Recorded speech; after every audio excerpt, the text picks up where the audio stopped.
सीधे उत्तराखंड की राजधानी देहरादून लेकर चलते हैं, जहां पर तीरथ रावत की कैबिनेट मंत्रिमंडल का विस्तार हो रहा है। आइए आपको दिखा देते हुए मैं विश्वास दिलाना चाहता हूं कि जो उन्होंने हमसे उम्मीदें लगाई हैं, निश्चित ही प्रदेश की जनता की सेवा के लिए हम लोग काम करेंगे और उनके विश्वास को और मजबूत करेंगे। प्राथमिकताएं क्या रहेंगी? क्योंकि समय भी सदैव समय कम नहीं है। जो त्रिवेंद्र जी हमारे मुख्यमंत्री थे, 4 साल उन्होंने बहुत बड़े मन के साथ ईमानदारी से इस प्रदेश को नई दिशा दिया है। उसको अपना बेस मानकर बचे हुए समय को हम और अच्छा काम करेंगे और आगे बढ़ेंगे। 22 में जो चुनाव लड़ा जाएगा वो क्या 4 साल की जो अभी की उपलब्धियों बिल्कुल, पूरे 2017 से लेकर अब तक की उपलब्धियों को बेस बनाकर हम चुनाव लड़ेंगे और दोबारा सत्ता में आएंगे। और हमारे साथ बातचीत करने के लिए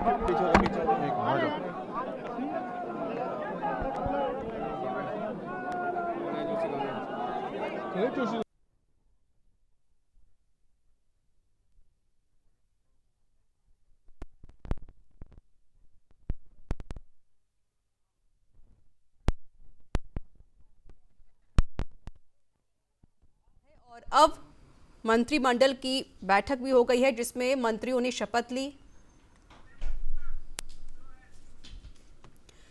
और हमारे साथ जुड़ चुके हैं उत्तराखंड ब्यूरो हेड भूपेंद्र गुप्ता। भूपेंद्र जी, मंत्रियों ने शपथ ले ली है, अब क्या कुछ उम्मीदें हैं कि उत्तराखंड कैसे आगे बढ़ाया जाए? देखिए, आप इस समय हम अपने दर्शकों को सुना सकते हैं कि इस समय जो है राजभवन में पीटी के रूप में मुझे बहुत खुशी हो रही है जी। पूरा उत्साह का माहौल है, उमंग का माहौल है और आप जो है देखिए आवाजों में जो है जिंदाबाद और जो है एकदम।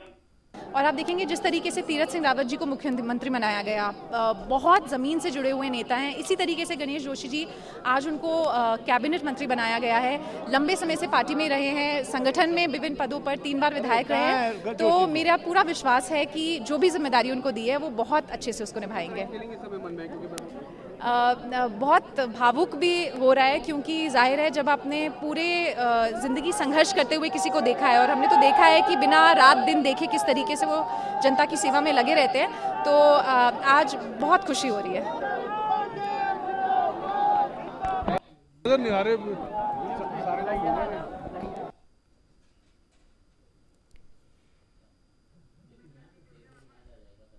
और हमारे साथ भूपेंद्र जी लगातार जुड़े हुए हैं। भूपेंद्र जी, अब क्या कुछ उम्मीदें, कैसे अब कार्य को आगे बढ़ाया जाएगा? कैसे जो मंत्रियों ने शपथ ली है, कैसे वो कार्य को आगे बढ़ाएंगे विकास के लिए? जी देखिए, अभी जो है राजभवन में एकदम इस समय उल्लास और उमंग का माहौल है। कम से कम खचाखच जो राजभवन का पंडाल है, जो शपथ ग्रहण कार्यक्रम जहाँ आयोजन है, पूरा खचाखच भरा हुआ है। तमाम मंत्री, तमाम जो है विधायक जो है अपने परिवारों के साथ यहाँ पहुंचे और जो है करीब 11 जो है विधायकों ने मंत्री और पद की गोपनीयता की शपथ ली है। और दूसरी खास और इसमें अहम बात इस बार जो है पूरे मंत्रिमंडल में जो देखने को मिली है, विधायक जो है रेखा आर्या, जो इससे पहले भी त्रिवेंद्र सिंह रावत सरकार में मंत्री थी, वो कुमाऊनी परिवेश में जो है आई और पूरे परिधान में उन्होंने पिछौड़ा और जो बड़ी नथ लगाई जाती है उसको देख करके एकदम जो है सबसे, जिसे कहना चाहिए एक तरीके से आकर्षण था का केंद्र जो था, वो पूरा सभी जो है मंत्री और विधायकों की तरफ से सबसे ज्यादा जो है उन्हीं के ऊपर फोकस था। खुद मुख्यमंत्री तीरथ सिंह रावत ने उनको मिलकर के जो है उनका दिया। और इसके साथ ही साथ एक जो और बड़ा घटनाक्रम जो आज शपथ ग्रहण समारोह में हमने अभी देखा कि जो है अरविंद पांडे जो स्वतंत्र प्रभार जिन्होंने शपथ ली है, उन्होंने संस्कृत भाषा में शपथ ली है। तो वो चीजें बहुत देखिए, पूरा जो है पहाड़ की कल्चर को पूरा जो है किस तरीके से जो रचा बसा है यहाँ हमारे विधायकों में, उत्तराखंड के विधायकों में, वो उसकी झलक जो है महिलाओं के प्रति कितना सम्मान है, यहाँ महिलाएं किस तरीके से जो है अपनी संस्कृति को सजोए हैं, संवारे हैं, उसको लेकर के रेखा आर्य ने जो है पूरी तरह झलक दिखाई दी। और संस्कृत भाषा को की अहमियत को और उसके महत्व को जो है कितना है उसको लेकर के जो है अरविंद पांडे की शपथ में ये साफ दिखाई दिया। और इस समय लगातार उत्साह का माहौल है, उमंग का माहौल है। कार्यकर्ता आप देखिए अभी नारेबाजी जो है हो रही है, तमाम मंत्रियों के समर्थक अपने विजन 2022 जो है उसके लिए क्या अलग से रणनीति? देखिए, आज तो जिम्मेदारी मिली है, पार्टी जहाँ भेजेगी वो जिम्मेदारी देगी, पूरी मेहनत के साथ करेंगे, दिन रात काम करेंगे और भारतीय जनता पार्टी की सरकार एक बार फिर प्रदेश में बनाएंगे। हाँ जी, गणेश जी, पहले तो मुबारक हो आपको बहुत बहुत। पार्टी ने जिम्मेदारी दी है, भाई साहब किस तरह से देखते हैं? मैं सबसे पहले तो मैं अपने राष्ट्रीय नेतृत्व का, माननीय मोदी जी का माननीय अमित शाह जी का, माननीय नड्डा जी का, माननीय अनिल बलूनी जी का, अपने प्रदेश नेतृत्व का, प्रदेश के मुख्यमंत्री तीरथ सिंह रावत जी का, अपने राष्ट्रीय सेवक संघ के उन अधिकारियों का कि जिनका आशीर्वाद मुझे मिला, मेरे क्षेत्र के हजारों हजारों कार्यकर्ताओं की दुआएं, आशीर्वाद मेरे साथ था कि मुझे पार्टी ने ऐसा महत्वपूर्ण कैबिनेट मंत्री का दर्जा यहाँ पर आज दिया है। मैं एक भूतपूर्व सैनिक हूँ और मैं तीरथ सिंह रावत जी का भारतीय जनता पार्टी का सिपाही हूँ। मैं आपके चैनल के माध्यम से अपने नेतृत्व को भरोसा दिलाता हूँ कि जिस विश्वास के साथ मुझे जिम्मेदारी दी है, मैं पूरी ईमानदारी से काम करेंगे, दिन रात काम करेंगे और एक बार फिर तीरथ सिंह रावत के नेतृत्व में भारतीय जनता पार्टी की सरकार इस प्रदेश के अंदर बनेगी।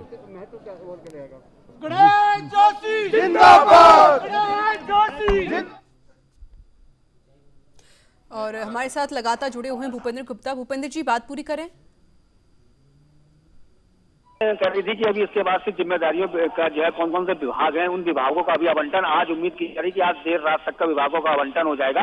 करीब आधा दर्जन से अधिक विभागों का जो है बंटवारे को लेकर के संशय की स्थिति की जिस तरीके से बात हो रही थी, लेकिन ऐसा लग रहा है कि सेंट्रल की तरफ से सब कुछ पहले से ही निर्धारित है और बस थोड़ी ही जो है देर बाद हो सकता है कि एक आध घंटे में इस तरीके की जो सूत्र बताते हैं सूचना आ सकती है कि जो है खुद मुख्यमंत्री तीरथ सिंह रावत अपनी मंत्रिमंडल की पहली बैठक बुलाएं और उसमें जो है किन किन विभागों का आवंटन है उसको जो है उसकी जानकारी अपने मंत्रियों को दें। और जिसमें देखिए पीडब्ल्यूडी विभाग है, राजस्व विभाग है, वन विभाग है, आबकारी विभाग है। तो अभी इससे पहले जैसे तीरथ सिंह रावत से पहले जो त्रिवेंद्र सिंह रावत के पास करीब जो है 50 के अधिक आसपास के विभाग थे, वो खुद 50 विभागों का कामकाज संभाल पा रहे थे, जिसकी वजह से जो है विकास को उतनी गति नहीं मिल पा रही थी। तो इस बार हम लोग ये जो आकलन हम लोग कर रहे हैं या उम्मीद लगा रहे हैं कि वो अपने ऊपर जो है अधिक विभागों का बोझ न रख करके मंत्रियों में जो है इन विभागों का वितरण करेंगे और जो है ताकि जो है विकास को गति मिल सके और जो है जिस तरीके से जो विकास की को लेकर के या असंतोष को लेकर के उनको एक फ्री हैंड मंत्रियों को मिल सकता है कि वो अपने अपने विभागों को जो जो जिम्मेदारियां दी गई हैं वो उनको तेजी से उसमें काम करें।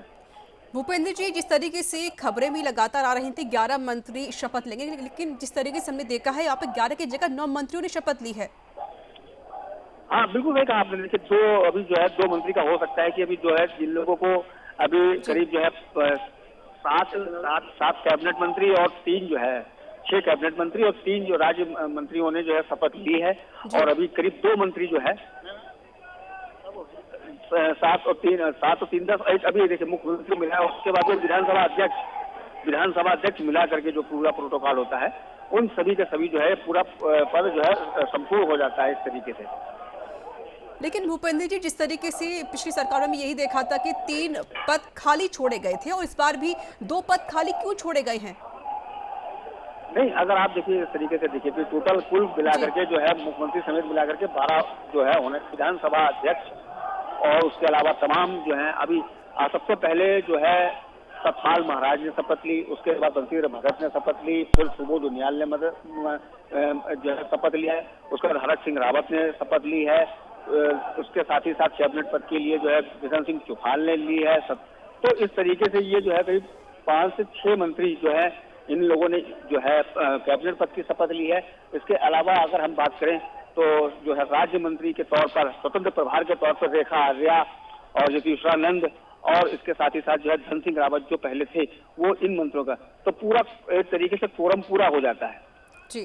तो अब इन लोगों को अहम जिम्मेदारी जो है अब जिम्मेदारी का निर्वहन की बात है कि कौन कौन सी जिम्मेदारियां मिलती हैं और वो अपनी जिम्मेदारियों का निर्वहन कितनी तेजी से कितनी विकास की स्पीड से कर सकते हैं। बिल्कुल भूपेंद्र जी, अगर हम जाति समीकरण की बात करें तो जैसे मैंने भी आपको बताया था कि थोड़ी ही देर बाद जो है मुख्यमंत्री अपनी कैबिनेट की पहली बैठक मंत्रिमंडल की पहली बैठक बुला लेंगे, वहीं पर जो है उनके विभागों का जो है पोर्टफोलियो का वितरण हो जाएगा। यह बैठक कितने बजे होगी भूपेंद्र जी, कितने बजे बैठक होगी? देखिए जो भी जानकारी आ रही है वो जानकारी ये है कि 22 हम लोग फतेह करेंगे, 2/3 बहुमत से जीतेंगे।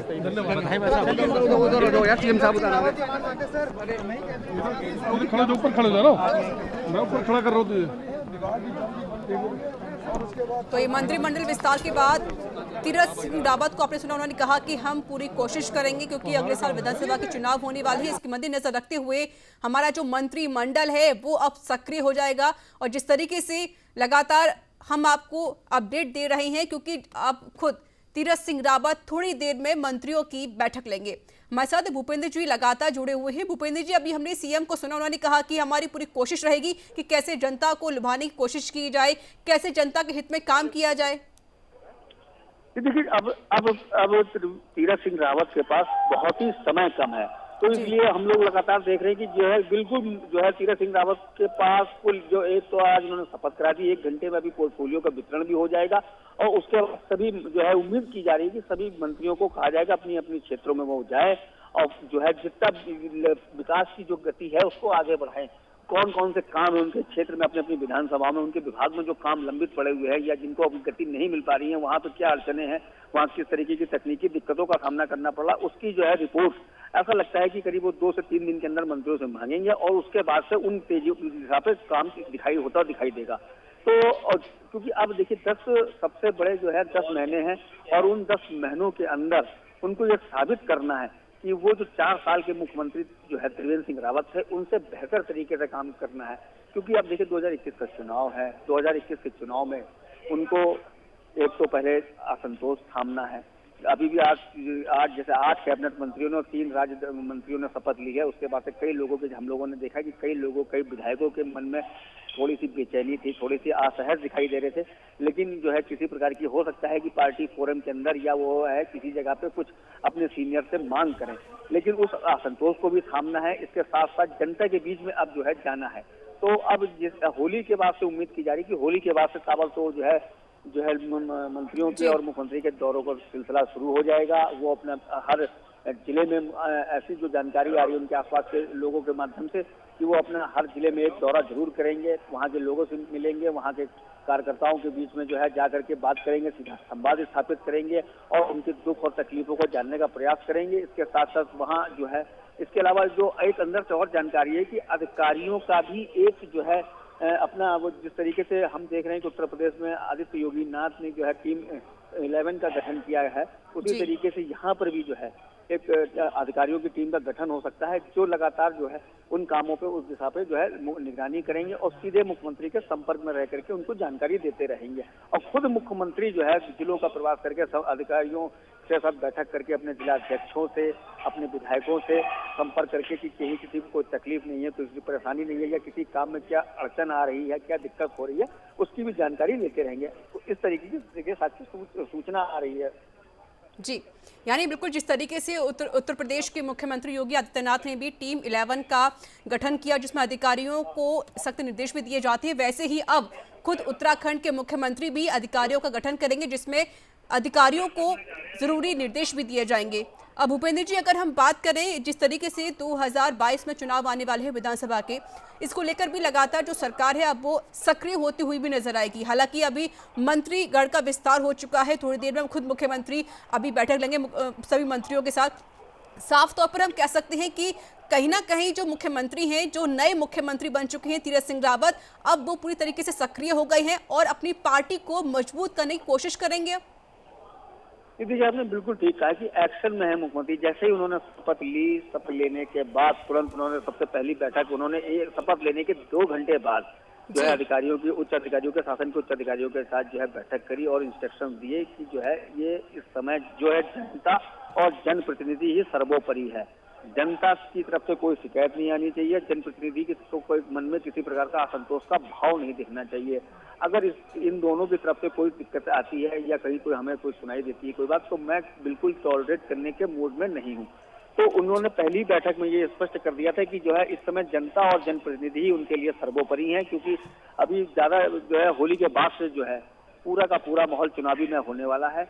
तो ऐसी स्थिति में उनको कहीं से कहीं तक ये नहीं चाहेंगे कि जो है जनता की तरफ से कोई शिकायत आए, कोई समस्या आए और या ही जो कोई विधायक या कोई मंत्री तो वो उनको शिकायत या उनको किसी असहज स्थिति में डाले। क्योंकि देखिए, हम लोगों ने देखा है कि पिछले 4 साल में जो है सबसे बड़ी नाराजगी अधिकारी वर्ग की तरफ से ही थी। ऐसी स्थिति में तो अधिकारियों पे सबसे ज्यादा विशेष लगाम लगाने वाली बात है कि अधिकारी किसी तरीके से जो है असहज महसूस न करवाएं। सबसे पहले जनता की बात को सुने, उसको समझे और जो विधायक और जो वहाँ के मंत्री की तरफ से इंस्ट्रक्शंस जारी होते हैं उनका जो है तुरंत अनुपालन करें। और अगर अनुपालन ना कर पाने की दिशा में उन अधिकारियों के साथ जो है कड़ाई से जो है निपटने की भी बात मुख्यमंत्री तीरथ सिंह रावत ने कही है। तो ये है कि सबसे पहली बात है कि अधिकारियों पे अंकुश लगाना और उसके बाद जो है जनप्रतिनिधियों के जो है साथ समन्वय बनाना, अपने विधायक और मंत्रियों को थोड़ा सा फ्री हैंड करना। तो ये चीजें उन्होंने अभी तक करी है और अभी जैसे कैबिनेट की पहली कैबिनेट की बैठक होगी, उसी कैबिनेट की बैठक में और तमाम चीजें स्पष्ट हो जाएंगी। जी बिल्कुल, जिस तरीके से हमारे साथ जुड़ चुके हैं संवाददाता हैं विशाल गर्ग। विशाल, क्या कुछ अपडेट आपकी तरफ से? बिल्कुल ऋचा, मैं बताना चाहूंगा कि आज 11 के 11 कैबिनेट मुख्यमंत्री तीरथ सिंह रावत जी को मिल चुके हैं, जिसके बाद अब उनकी जो नई टीम है वो उनको मिल चुकी है। अब उनको कैसे आगे खेलना है उस पर सारा का सारा फोकस रहेगा सभी का, क्योंकि बहुत ज्यादा वक्त बचा नहीं है और साल भर का वक्त है जब 2022 के भी इलेक्शन होने हैं। तो किस तरह के वो परफॉर्मेंस देंगे और किस तरह की योजनाएं देंगे और किस तरह से समन्वय बनाएंगे विधायकों के साथ और क्षेत्रीय लोगों के साथ, क्योंकि बहुत महत्वपूर्ण हो जाता है कि 2022 को फतेह करना, क्योंकि पूरी की पूरी जैसे कि हमने देखा उत्तराखंड में पूरी टीम बदल चुकी है। क्योंकि एक और जहां सरकार में मुख्यमंत्री चेंज हुए तो वहीं दूसरी ओर अगर हम संगठन की बात करें तो प्रदेश अध्यक्ष को भी चेंज कर दिया गया। तो ऐसे में बहुत जो भारी होगा, कहीं ना कहीं समन्वय बैठाने की भी कमी हो सकती है। लेकिन जिस तरह से तीरथ सिंह रावत भी नजर आ रहे हैं, खुशी जाहिर कर रहे हैं और जिस तरह से आज सभी 11 के 11 कैबिनेट मंत्रियों ने शपथ ग्रहण करी है, तो हो सकता है कि एक बड़ी चीज वो निकल करके आए, क्योंकि यहाँ पर अब नाराजगी जो थी वो दूर हो चुकी है। और जिस तरह से चौपाल जो है जिनको कैबिनेट का दर्जा यहाँ पर मिला है, क्योंकि वो लंबे समय से नाराजगी जाहिर कर रहे थे कि अधिकारी उनकी नहीं सुन रहे, लेकिन आज कैबिनेट का पद मिलने के बाद अब वो काफी संतुष्ट है। और उनके से जब हमारी बात भी हुई तो तब भी उन्होंने यही कहा कि अभी तक जैसा हुआ होता है अब ऐसा नहीं होगा और इनके तीरथ जी के साथ मिलकर वो जो कैबिनेट है उसको बहुत अच्छे समन्वय बनाएंगे ताकि अच्छा परफॉर्मेंस जो है वो दे सके और 2022 के इलेक्शन में अपना बेहतर परफॉर्मेंस देकर के जनता से काफी बड़ी मात्रा में वोट ले सके। बिल्कुल, भूपेंद्र जी भी हमारे साथ लगातार जुड़े हुए हैं। भूपेंद्र जी, जिस तरीके से विधायकों में एक नाराजगी थी, इसको लेकर भी मुख्यमंत्री त्रिवेंद्र सिंह रावत को हटा दिया गया और नए मुख्यमंत्री को यहाँ पर बिठा दिया गया। लेकिन अगर हम बात करें कि जो गुटबाजी अंदर चल रही थी बीजेपी के अंदर, क्या वो गुटबाजी अब बंद हो गई नई सीएम के आने से? देखिए, गुटबाजी और संतोष की अगर हम बात करें तो अभी फिलहाल अभी कोई ऐसा सार्वजनिक मंचों पे इस तरीके की गुटबाजी और संतोष नहीं दिखाई दे रहा है। लेकिन निश्चित तौर पर ये मानिए कि 57 की जो संख्या है और आज जिस तरीके से 11 मंत्रियों ने शपथ ली है, उन शपथ के बाद से जो है कुछ ना कुछ असहज स्थिति जो है भारतीय जनता पार्टी के अंदर कुछ ना कुछ जरूर पकेगा और सबको जो है संतुष्ट कर पाना ये पार्टी किसी भी पार्टी के लिए किसी भी दल के लिए संभव नहीं होता है। तो ऐसी स्थिति में आप ये अंदाजा लगा लीजिए कि जो है कुछ ना कुछ जो होगा। लेकिन सबसे बड़ी ये बात यहाँ ये देखने वाली होगी कि सेंट्रल की तरफ से अगर कोई बात होती है या कोई जो है दिशा निर्देश होगा, उन सबको सामान्य की व्यवस्था कर ली जाएगी, सामान्य करने का प्रयास किया जाएगा। तो ऐसी स्थिति में हम अंदाजा साफ कह सकते हैं कि अगर नाराजगी होती है तो नाराजगी को थामने का काम जो है तीरथ सिंह रावत के साथ साथ सेंट्रल आला कमान भी करेगा, क्योंकि सारी एक तरीके से हम देखें तो सारी एक जो अभी तक का स्क्रिप्टिंग दिखाई देती है, एक तरीके का जो माहौल दिखाई देता है वो उसमें दिखाई दे रहा है कि सेंट्रल लगातार जो है हर चीज पे निगाह रखे हुए है, हर छोटी से छोटी चीजों को जो है वो समझ रहा है और उस पर निगाह बनाए रखा है। तो ये कहीं ना कहीं जो उच्च अधिकारी है, संघ के बड़े नेता हैं, उनको इस बात का पूरी तरीके से अंदाजा है कि अगर नाराजगी होती है तो उसको किस तरीके से हम दूर करें। क्योंकि देखिए, नाराजगी को लेकर ही जो है त्रिवेंद्र सिंह रावत को जो है के साथ इस तरीके का जो है पार्टी को निर्णय लेना पड़ा। जी बिल्कुल, आपने जिस तरीके से कहा कि जो नाराजगी थी वो कहीं ना कहीं कम होती हुई नजर आई है।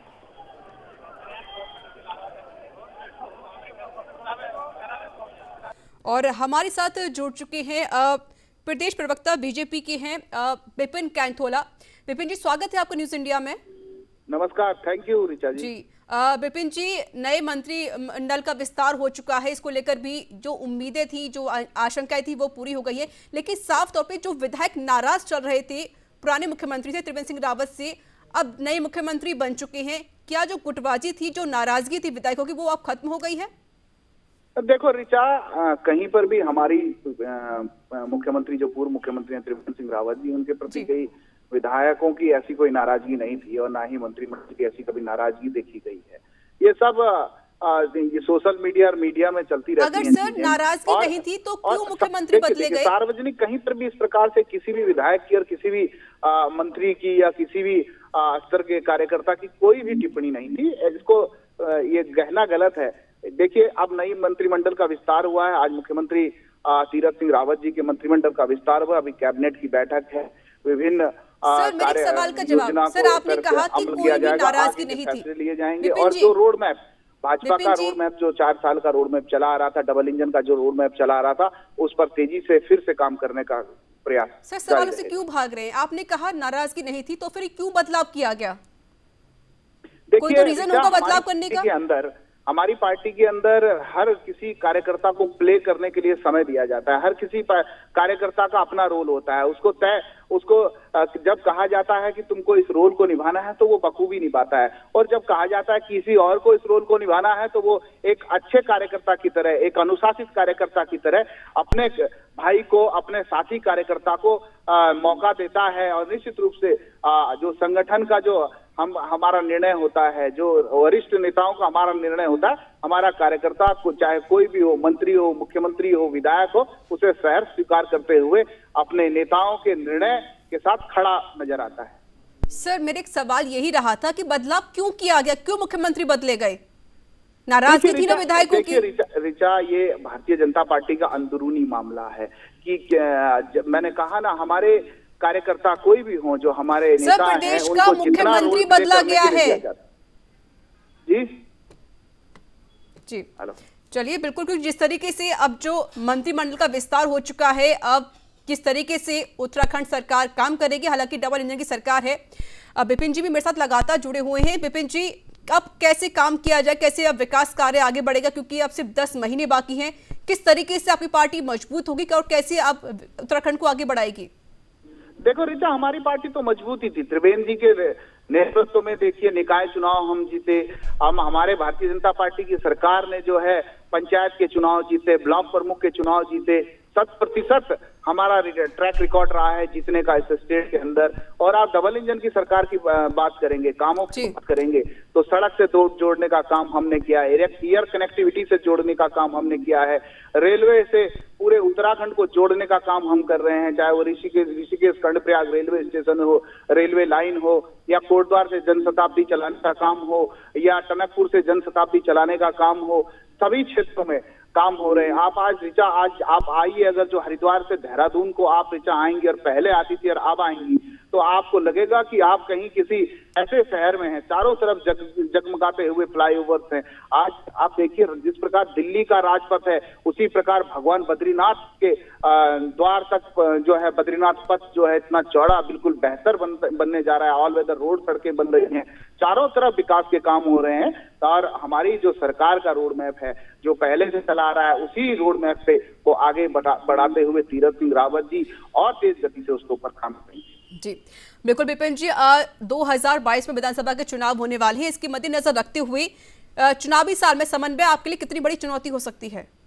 ऋचा, हमारी पार्टी के कार्यकर्ता हमेशा तैयार रहते हैं। हम हमेशा तैयार रहते हैं इलेक्शन के लिए। हम हमेशा तैयार रहते हैं अपने काम के लिए। अभी हमारे प्रशिक्षण वर्ग समाप्त हुए मंडलों के, विधानसभाओं में हमारे अध्यक्ष जी के दौरे थे, अभी उनको कैबिनेट मंत्री बना दिया गया। अब जो नए अध्यक्ष हैं मदन कौशिक जी, वो विधानसभाओं में जाकर के कार्यकर्ताओं से संवाद कार्यक्रम के तहत मिलेंगे और उनकी कार्यकर्ताओं से संवाद कर उनका उत्साहवर्धन करने का काम करेंगे। हमारे कार्यकर्ता बूथ स्तर तक कमेटी बनाने में लगे हुए। हमारे कार्यकर्ता प्रत्येक पन्ना प्रमुख, आप लगाइए पन्ना प्रमुख, वोटर लिस्ट के एक पन्ने का वोटर पन्ना प्रमुख बनाने का काम हमारी पार्टी कर रही है। हमारा कार्यकर्ता हमेशा एक्टिव रहता है, हमेशा काम पे लगा रहता है। जी, बिल्कुल विपिन जी, मेरे सवाल आपसे और भी रहेंगे। मेरे साथ जुड़े हुए हैं संवाददाता हैं विशाल गर्ग, लाइव जुड़े हुए हैं। विशाल, तस्वीर आप जरा दिखाइए, क्योंकि जिस तरीके से अभी जो मंत्रिमंडल का विस्तार तो हो चुका है, सभी जो मंत्री हैं उसको लेकर भी सबने शपथ ले ली है, लेकिन अब कहा यह भी जा रहा है कि अब मुख्यमंत्री अब मंत्रियों की बैठक कर सकते हैं।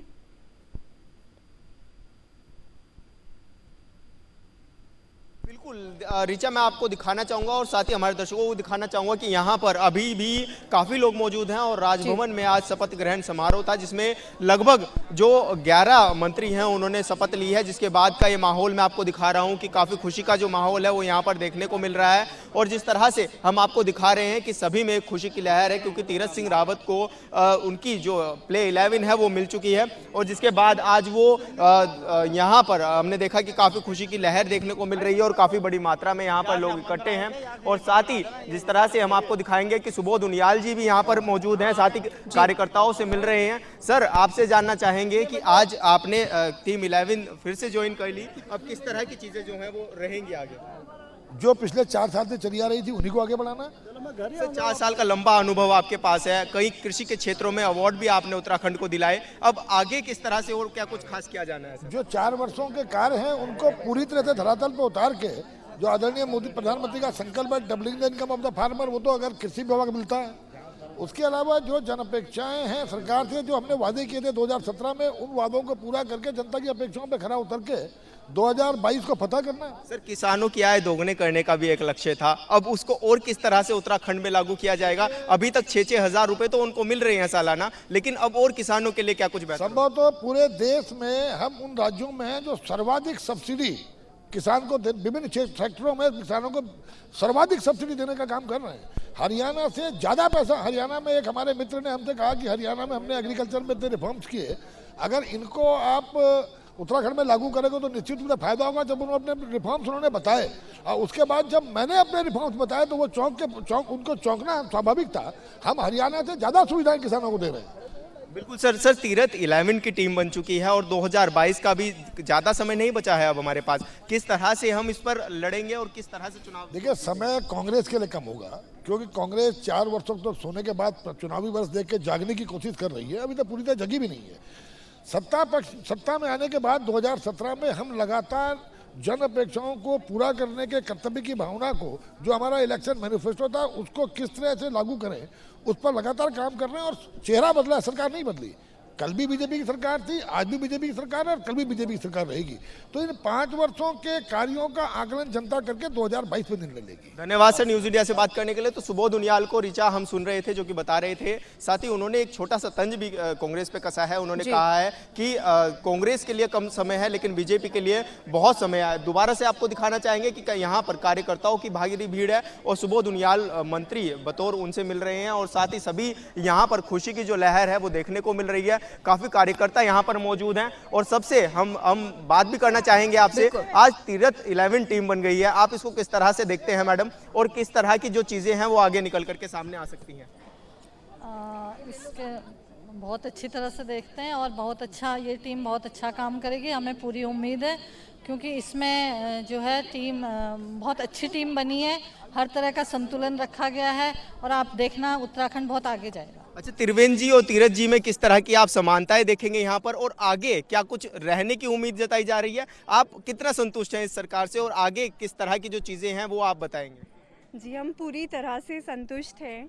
जो भी डिसीजन लिया सेंटर ने, हम उसको रिस्पेक्ट करते हैं और सब कुछ और अच्छा होगा, उसी के लिए डिसीजन लिया गया है। अच्छा, 2022 के लिहाज से भी देखें तो कितना महत्वपूर्ण हो सकता है, आप इस पर क्या कुछ कहेंगे? 2022 अगर संगठन ने ये तय किया है और नए मुख्यमंत्री के रूप में हमें नया तीरथ सिंह रावत जी दिया है तो जरूर निश्चित ही हम विजय हासिल करेंगे इन्हीं शब्दों के साथ। तो लगातार आप देख रहे हैं ऋचा और हमारे दर्शक भी लगातार देख रहे हैं कि जो कार्यकर्ता हैं उनमें भी काफ़ी उत्साह का माहौल है, क्योंकि टीम 11 तीरथ रावत को मिल चुकी है। अब एक नई पारी की शुरुआत हो चली है और 2022 में फतेह करनी है, तो उसके लिहाज से भी कई महत्वपूर्ण चीज़ें जो हैं वो देखी जा रही हैं। ऋचा,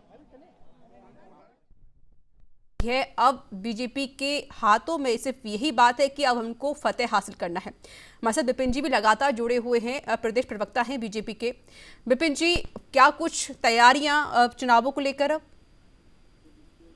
देखो ऋचा, चुनाव को लेकर के जिस प्रकार की तैयारियां होनी चाहिए, मैंने कहा ना, हमारे कार्यकर्ता, हमारे पदाधिकारी और जिले के प्रभारी अपने अपने जिलों में प्रवासों में थे, प्रवास कर रहे हैं और फिर से अभी जब प्रदेश अध्यक्ष नए हैं, मदन कौशिक जी को जिम्मेवारी दी गई है, वो पहले वरिष्ठ मंत्री थे सरकार में, सरकार के प्रवक्ता थे, अभी उनको प्रदेश अध्यक्ष का दायित्व दिया गया है। वो बहुत अनुभवी हैं, पुराने हमारे वरिष्ठ कार्यकर्ता हैं और उनके नेतृत्व में अब जिस प्रकार से उत्साह और भी दुगने गति से जो है कार्यकर्ता उत्साह से काम करें। जी बिल्कुल विपिन जी, मेरे सवाल और भी आपसे रहेंगे। मेरे साथ लगातार जुड़े हुए मेरे सहयोगी हैं विशाल गर्ग।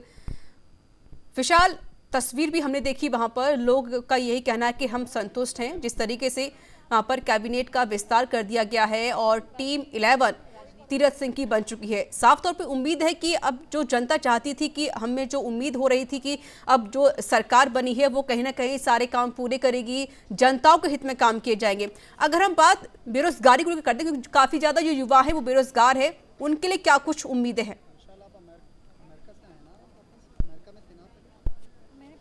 रीचा, हमारे साथ राष्ट्रीय प्रवक्ता भी मौजूद हैं नेहा जी, इनसे भी जानना चाहेंगे। मैडम, आज नई टीम 11 जो है तीरथ रावत जी को मिल चुकी है, किस तरह से आप देखते हैं इसको, और संगठन और आपस में सरकार मिलकर 2022 में किस तरह का लक्ष्य रहेगा और कैसे फतेह हासिल होगी? देखिए, भारतीय जनता पार्टी में हमेशा जो संघर्ष करता है, जो संयम से काम करता है, उसको सम्मान दिया जाता है। और अभी आप ये जो टीम भी देखेंगे, जो नए चेहरे भी इसमें आए हैं, चाहे हम अपने माननीय मुख्यमंत्री जी देखें, लंबा संघर्ष से उनका जीवन रहा है, बिल्कुल ज़मीन से उठकर वो वहाँ मुख्यमंत्री पद तक पहुँचे हैं। तो जाहिर है कि इनके अनुभव का लाभ ज़रूर संगठन को और सरकार को, दोनों को मिलेगा। आपके पिताजी गणेश जोशी जी ने भी आज कैबिनेट में अपना जो एक प्लेयर है उसका रोल अदा किया है, तो आप उसको किस तरह से देखते हैं? आप उनकी बेटी हैं, क्या कुछ कहेंगे? देखिए, एक बेटी के रूप में तो बहुत ही खुशी का दिन है मेरे लिए, लेकिन मुझे लगता है उससे भी ज़्यादा खुशी मुझे कार्यकर्ता के रूप में है, क्योंकि सक्रिय राजनीति में आने के बाद मैंने और ज़्यादा अप्रिशिएट किया है उनके काम को, और जिस तरीके से वो 24/7 काम करने की उनकी शैली है, और हर कार्यकर्ता को सम्मान देना और जनता से जुड़कर काम करना। तो पूर्व सैनिक वो रहे हैं, वो सैनिक पृष्ठभूमि का एक लाभ भी उनको मिला है, और उनकी एक विशेष संवेदना भी, जो हमारा सैन्य धाम हम उत्तराखंड बोलते हैं, तो सैनिकों के प्रति रहती है। तो इस सारे अनुभव का लाभ निश्चित ही हमारी सरकार को मिलेगा। लेकिन अगर देखा जाए तो कैबिनेट में अब 11 मंत्री बतौर तीरथ सिंह रावत जी को मिल चुके हैं। अब किस तरह से उनका कोऑर्डिनेशन है, कैसे वो कर सकते हैं? आप एक राय अगर दें तो क्या कुछ देना चाहेंगे उत्तराखंड के लिहाज से, कि क्या कुछ और बेहतर हो सकता है? देखिए, त्रिवेंद्र सिंह रावत जी की सरकार में विकास को एक गति मिली, और अब जो अगले 1 साल का समय है उसमें उस गति को और तेज़ करने का एक श्रेय तीरथ सिंह रावत जी को मिला है। तो मुझे लगता है कि ये सारे मंत्री बहुत अनुभव लेकर आए हैं, बहुत एक्सपीरियंस लेकर आए हैं, और संगठन और सरकार में एक सामंजस्य बनाकर चलेंगे, और जो जो विकास कार्य शुरू हुए हैं उनको एक और ऊंचे पायदान तक लेकर जाएंगे, यही उम्मीद है। धन्यवाद नेहा जी हमारे साथ बात करने के लिए। तो रीचा, नेहा जी हमारे साथ थी, जो कि राष्ट्रीय प्रवक्ता थी और लगातार ये लंबे समय से राजनीति में है, और आज पिताजी को भी कैबिनेट का दर्जा मिला है, जिस पर काफ़ी खुश हैं और बता रहे हैं कि किस तरह से समन्वय बना करके सरकार 2022 को फतेह हासिल करेगी। जी बिल्कुल विशाल, जिस तरीके से जो उम्मीदें लोगों को हो रही हैं नई कैबिनेट मंडल से, उसको लेकर भी काफ़ी लोग खुश भी नज़र आ रहे हैं। आप सभी तीनों का बहुत बहुत शुक्रिया हमारे साथ जुड़ने के लिए, अपनी बात को साझा करने के लिए। तो आपको बता दें कि मंत्रिमंडल का विस्तार हो चुका है, और खबर ये भी है कि शायद हो सकता है कि थोड़ी देर में खुद मुख्यमंत्री सभी मंत्रियों के साथ बैठक कर सकते हैं, और क्या कुछ रणनीति आगे रहेगी ये देखने वाली बात होगी। इसी के साथ इस बुलेटिन में इतना ही। देश दुनिया की तमाम खबरों के लिए देखते रहिए न्यूज़ इंडिया। नमस्कार।